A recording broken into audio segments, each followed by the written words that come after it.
Lecteur, lectrice, lectrice, bonjour. Grâce Robert en ligne, l'autrice pour te faire lire et pas que ses livres. Aujourd'hui, nous allons parler d'une de mes idoles, Éric Emmanuel Schmitt, et de sa saga La traversée des temps. Donc, le tome 4, oui, c'est bien le 4, c'est bien ça, La lumière du bonheur. Alors, ce bouquin, déjà, j'ai eu le plaisir de l'acheter à la foire du livre de Bruxelles de 2024, et nous l'avons eu en priorité. Alors bien sûr, je me le suis fait dédicacer comme à chaque fois, hein, parce que voilà, c'est devenu ma petite tradition, et il me l'a dédicacé à mon nom civil, puisque Gracieuse, bien sûr, est un nom de plume. Et donc je lui ai dit, mais comment il est en priorité ici et tout, est-ce que je peux en parler? Il m'a dit oui, de toute manière, les libraires sont furieux. J'ai dit, moi je suis très contente parce que après tout, il est sorti en Belgique en priorité, et ça, c'est trop cool. Mais bien sûr, comme je suis une tanche de compétition, je ne l'ai pas lu en priorité. En même temps, j'en avais d'autres sous le coude. Et un livre avec Noam, déjà, ça se déguste, et d'autant plus quand c'est en Grèce. Voilà d'abord. Je mettrai le lien en description sur les trois autres que j'ai lus. Le premier, je l'ai lu avec Alexandra c'était, j'ai oublié le titre, je vais certainement le retrouver ici. Paradis perdu, voilà. Après donc, nous avons donc Paradis perdu, c'est vraiment l'origine. On est à la préhistoire avec avec l'histoire de Noé. Ensuite, nous avons La porte du ciel avec l'histoire de la tour de Babel et cette reine dont j'ai oublié le nom mais que j'ai adoré vraiment. Ensuite, Soleil sombre avec toute la période en Égypte. Alors là, l'Égypte, moi, c'est une grande passion depuis très longtemps. Donc là, j'ai replongé à l'époque de l'Égypte et tout, et pareil, je l'avais dévoré, et je me suis vraiment retrouvée avec lui. On est dans le où il a repris le mythe de Moïse avec cette princesse assez particulière. Et donc là, on va arriver donc au sujet qui nous préoccupe dans cette chronique, la lumière du bonheur en Grèce avec Socrate. Bien sûr. Donc déjà, la Grèce, un autre de mes pays préférés, enfin en tout cas de l'époque antique. Je suis une grande passionnée de mythologie grecque. Peut-être que tu l'as déjà vu dans d'autres chroniques, parce que ça m'arrive d'en parler. Et du coup, voilà, là, on se retrouve avec Noam qui rencontre Socrate. Et en même temps, on a le parallèle. Alors, si tu as déjà lu les tomes précédents, tu as déjà entendu parler de Derek et je vais quand même pas commettre cet impair abominable de ne pas me rappeler de sa, comment, de son grand amour, Noura. Bah non, voyons, c'est pas mon genre. Voilà, on va retrouver tous ces personnages durant ce tome. Mais je m'emballe parce que je n'ai pas encore lu le résumé. Et en même temps, étant donné que c'est un tome 4, c'est un peu compliqué d'arriver comme ça, de mettre les pieds dans le plat. Alors voilà, je vais te faire la chronique du tome 4 de la saga, quand même un peu resituer où on se situe dans l'histoire. Sachant qu'il va y avoir 8 tomes. Donc voilà, on en est à la moitié. C'est toujours un bouquin qui fait combien de pages exactement? 593 pages ou 593 pour les Français. Et il va y avoir toujours la même taille de livre. Alors, on va en arriver au résumé. Oui, oui. Comment guérir des violences du monde et de l'amour? Faut-il choisir la solitude ou risquer de se brûler à la lumière du bonheur? Une prophétie de la Pythie de Delphes, la rencontre d'une ravissante Athénienne, et voilà scellé le sort de Noam qui débarque en Grèce au 5e siècle avant Jésus-Christ. Saura-t-il conquérir sa place dans cette ville de tous les possibles, sensuels et amoureux, où sont en train de naître la démocratie, le théâtre et la philosophie? Comment lui, ce métèque, cet étranger, pourra-t-il obtenir la citoyenneté athénienne pour pleinement participer à la vie de la cité, aux festivités, aux concours d'éloquence, voire aux Jeux olympiques qui commencent quelques mois plus tard. À l'ombre de l'acropole et des statues des dieux, dans les pas d'Aristophane et de Socrate, à la rencontre du médecin Hippocrate, du grand stratège Périclès ou de la troublante Aspasie, ce fascinant roman d'Éric Emmanuel Schmitt nous transporte avec une érudition infiniment joyeuse aux sources mêmes de notre civilisation. Et alors d'ailleurs, il remercie à la fin de son livre une helléniste, Hélène Monsacré, qui est aussi autrice du merveilleux essai Les larmes d'Achille, qui est paru aux éditions Albin Michel en 1984, qui donc lui a apporté son savoir en amont et en aval de ce livre. Et Christine Vulliard, agrégée de lettres classiques pour sa relecture attentive et tant d'autres choses. Parce que donc, si tu as l'habitude de le lire, tu le sais déjà, mais si tu n'as pas l'habitude, voilà, on a des notes de l'auteur Noam qui expliquent aussi pas mal de choses par rapport à l'époque grecque. Et ce que j'ai adoré, c'est le point de vue philosophique de Noam sur cette période où parfois il compare avec notre période actuelle. Parce qu'il faut savoir que Noam raconte ses mémoires dans chaque livre. Enfin, oui, même le premier, on s'aperçoit à un moment qu'il nous raconte ses mémoires. Et donc là, il nous raconte sa traversée de l'époque grecque. Alors, au niveau des éléments du récit, comme ça a été dit dans le résumé, on va avoir toute une, comment dire, il va rencontrer Sappho déjà pour commencer. Et il va y avoir toute une série de rencontres. Voilà, il va rencontrer Sappho. Alors, moi, Sappho, je l'ai découverte avec l'histoire de Marion Zimmer Bradley. Alors, Marion Zimmer Bradley, c'est pareil, je ne suis pas digne. Elle a écrit des romans qui se déroulent à l'époque grecque, donc dans l'Antiquité. Et il y a, alors je ne sais plus le titre exact, il faudrait que je retrouve le titre parce qu'elle parle de Cassandre. Et Cassandre, déjà c'est un prénom que j'adore, je la connaissais avec la guerre de Troie parce que elle a, comment dire, elle avait prédit un grand malheur et elle avait dit qu'il fallait pas aller faire la guerre, bien sûr. Comme d'habitude, on n'écoute pas les femmes et voilà ce qui s'est passé. Et donc j'avais découvert Sappho dans cette histoire-là. Et Noam a la grande chance de rencontrer Sappho.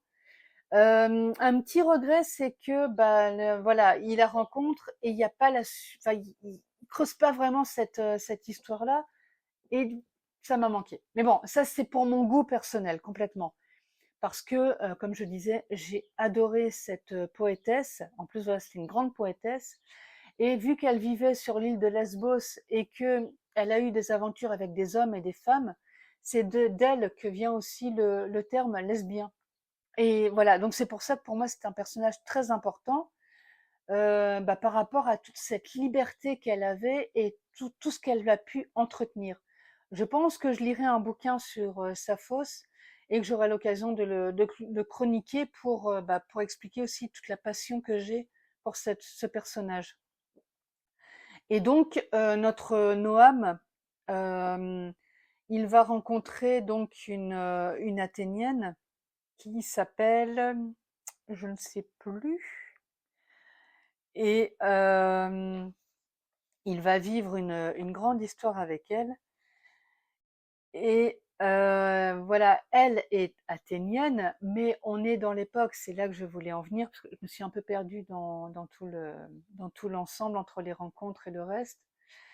À cette époque-là, donc nous avions Athènes, nous avions Troie, nous avions Sparte et d'autres Mycènes, d'autres villes comme ça, qui étaient des États en tant que tels. Et donc, quand on arrivait à Athènes, si on n'était pas né et inscrit sur les registres athéniens, on était un métèque, on était un étranger.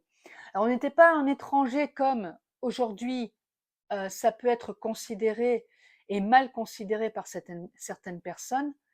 Le terme métèque à l'époque n'est pas le même qu'aujourd'hui. Il n'y avait pas ce côté dénigrant. C'était juste un terme pour dire tu n'es pas né à Athènes, donc tu n'es pas athénien pure souche. Basta. Et comme il était métèque, il n'avait pas le droit de voter dans la cité et il n'avait pas le droit de participer aux Jeux olympiques pour représenter Athènes. Et étant donné que Noam est un athlète, ça va intéresser certaines personnes que Athènes soit bien représentée. Donc, je te laisse imaginer et lire pour le savoir ce qui va se passer pour que on arrange quand même un petit peu l'histoire et qu'on le fasse participer aux Jeux olympiques. Comment ça va se dérouler? Ça, pas forcément bien, mais il faut lire le livre pour le savoir et pour comprendre ce dont je parle. Au niveau du fond et de la forme, eh bien, le fond, comme je le dis depuis le début, pour moi, c'était génial parce que c'est une époque que j'adore, donc je me suis régalée du début à la fin.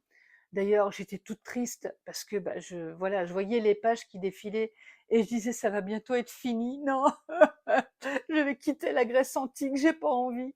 Et en même temps, moi, fallait quand même que j'avance dans l'histoire et tout, mais voilà, j'ai eu le petit pincement au cœur pour le fait de quitter la Grèce antique et pour d'autres raisons, mais ça, pareil, il faut lire l'histoire pour le savoir, parce que Noam, lui, il est immortel, ce qui n'est pas le cas de tout le monde, si tu vois ce que je veux dire. Voilà. Au niveau de la forme, voilà, c'est du Schmitt, donc quoi dire, si tu es fan du style et de la plume d'Éric Emmanuel Schmitt, t'as compris. Et si tu le découvres, parce que oui, en effet, c'est un auteur qui est extrêmement lu et extrêmement connu, mais tout le monde n'a pas encore lu Éric Emmanuel Schmitt.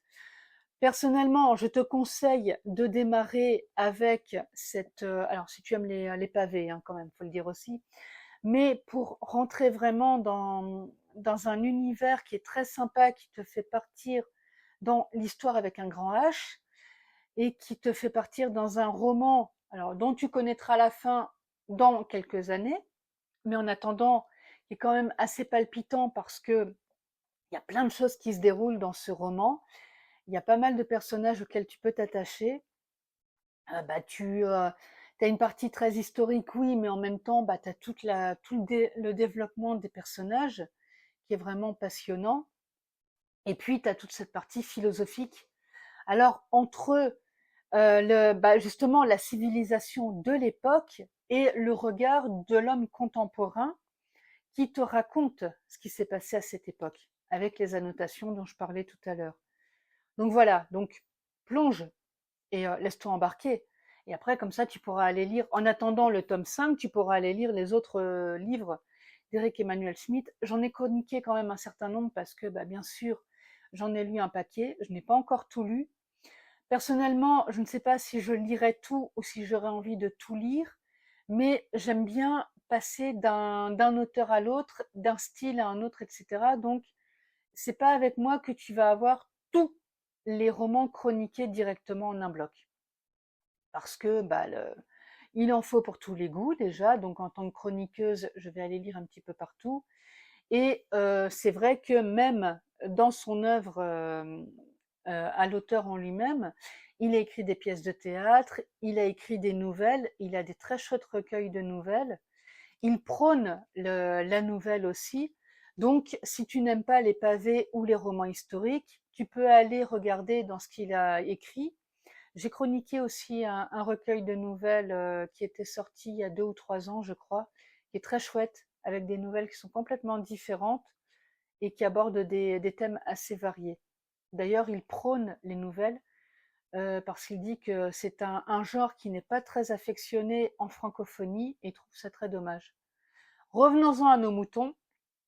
Donc par rapport à mon avis sur cette œuvre, je crois que sans grand suspense, j'ai adoré pour toutes les raisons évoquées. C'est-à-dire que ça se passe en Grèce antique. Alors déjà, tu me parles de Grèce antique, je suis là. Comme je disais, il y a aussi toute une partie philosophique qui est passionnante. On parle de Socrate. Alors quand on aime la philosophie, Socrate, c'est quand même un des monuments de la philosophie, qu'on soit d'accord avec ses thèses ou pas. C'est lui quand même qui a créé le mouvement des péripapéticiens. Faut pas s'aimer pour vouloir dire ce mot. Et donc, c'est le fait de marcher et justement de philosopher en marchant. Et il est aussi le père de l'accouchement. Faut que j'arrête d'essayer de faire la grande comme ça parce qu'après, quand je me rappelle pas du terme et que je ne peux pas faire pause pour le retrouver, c'est un peu gênant. Ça va me revenir après. Et donc, c'est lui qui, en posant des questions, fait accoucher la personne. Je suis toujours en train de chercher mon mot, mais je n'y arrive pas. En même temps, j'ai le téléphone à côté, donc je peux encore le retrouver comme ça. Et donc, fait accoucher la personne de ses idées.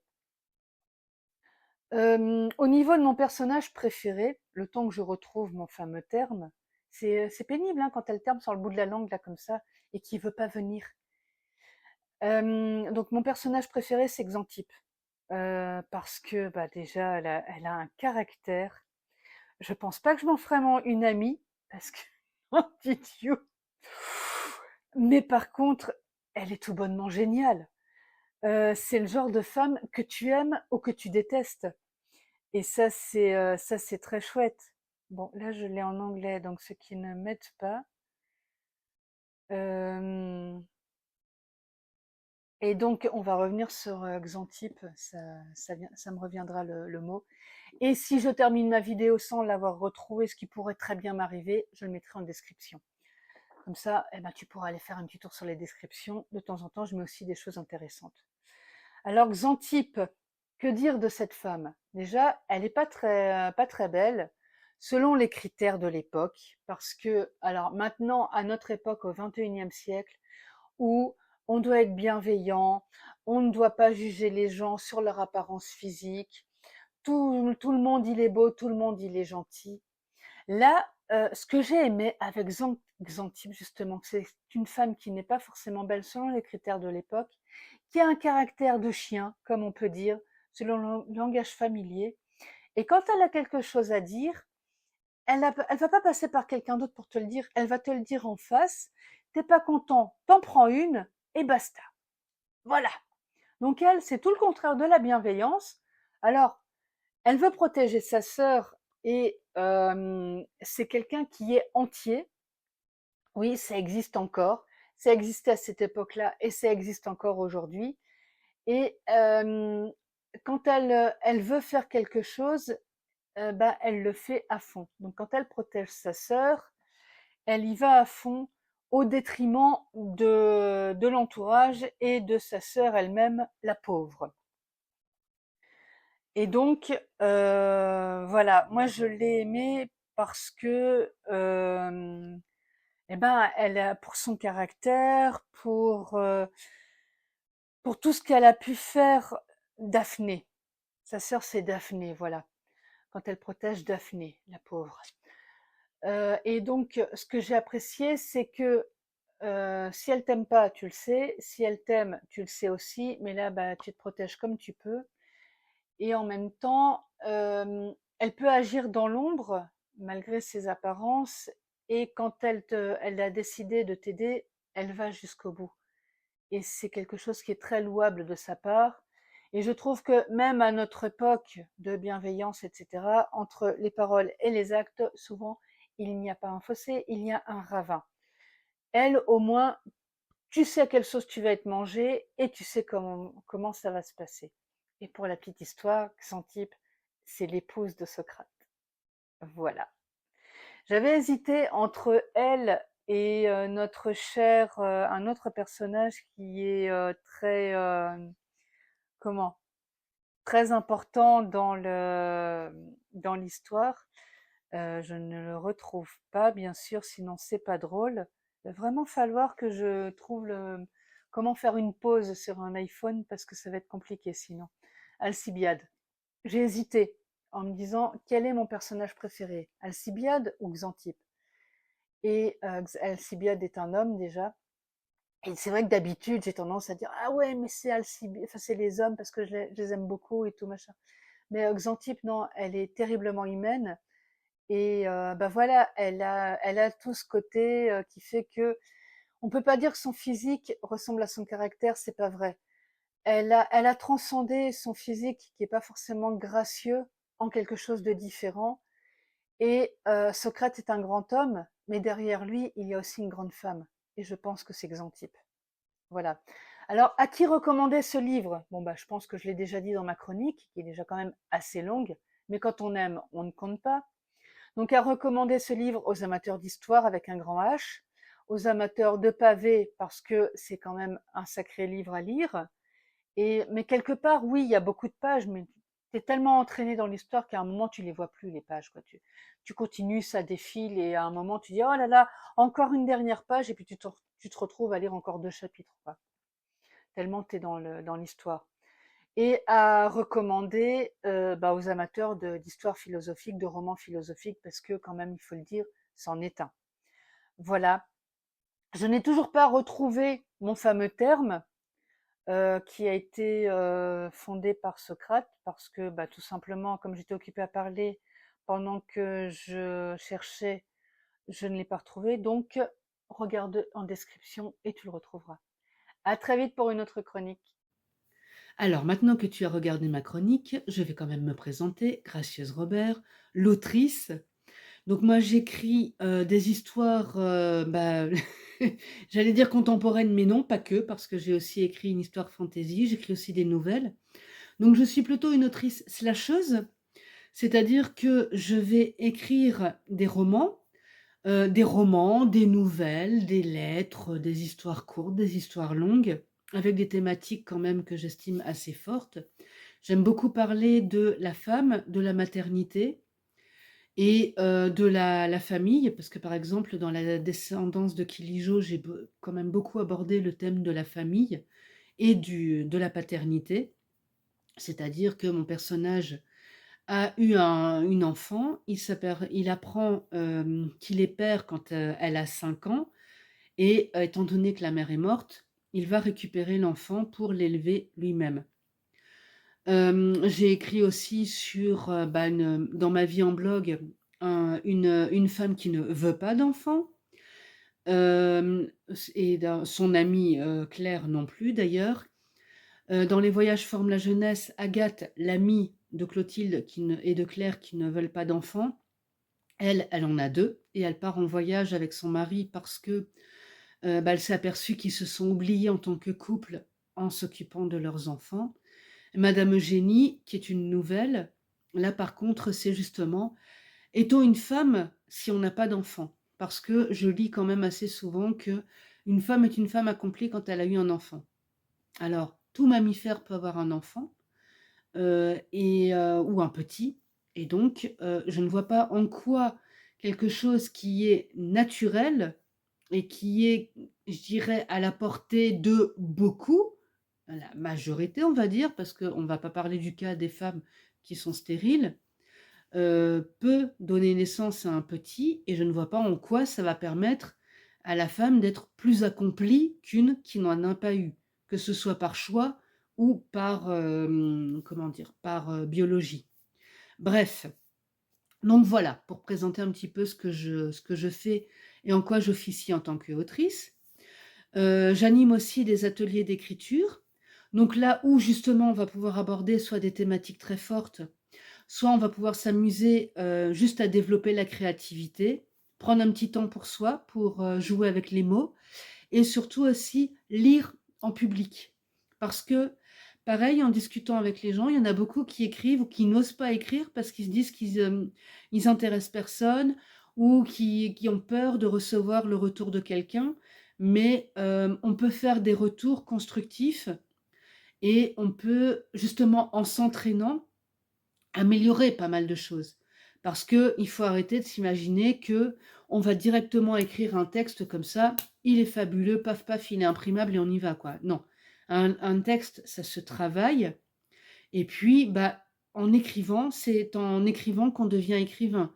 en forgeant, on devient forgeron, en écrivant, on devient écrivain et en écrivant régulièrement comme ça, on va être de plus en plus, performant. On va avoir moins de mal à trouver ses mots, on va pouvoir faire un texte plus facilement, trouver ses idées plus facilement et on n'est pas obligé d'écrire un roman de 300 pages au premier coup, hein. On peut très bien écrire un petit texte de 10 lignes, voir un petit peu ce que ça donne et passer ensuite en montant en longueur ou en thématique ou voilà, c'est, la thématique des ateliers, c'est ça. C'est vraiment d'accompagner dans l'écriture et de voir après jusqu'où la personne veut aller en atelier. Pour l'instant, je préfère animer des ateliers en groupe. On ne sait pas ce que je ferai par la suite. L'avenir nous le dira. De toute manière, tout est sur mon site que je mets en description. Et donc pour les chroniques, alors ça c'est pour les auteurs, qu'ils soient édités ou auto-édités. Donc je propose des chroniques écrites, des chroniques vidéo, donc là c'est le forfait supérieur, chronique écrite plus chronique vidéo. Et on a le forfait premium, c'est-à-dire chronique écrite, vidéo et interview de l'auteur. Donc si tu veux en savoir plus sur mes services, bientôt je les mettrai en ligne. Sinon tu m'envoies un petit MP, je t'envoie un petit devis, on en discute et voilà.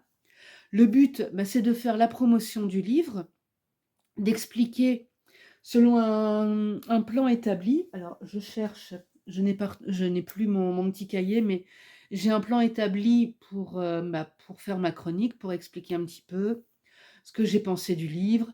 Je parle du résumé, enfin voilà, je présente le livre, en global et puis comme ça permet d'avoir du matériel pour aller faire la promotion du livre en disant: «Tiens voilà, Gracieuse Robert l'a chroniqué, voilà ce qu'elle en a pensé». Et parfois, avec ce genre de retour, ça peut encourager des lecteurs qui aiment bien voir les retours d'autres personnes à l'acheter et à le lire.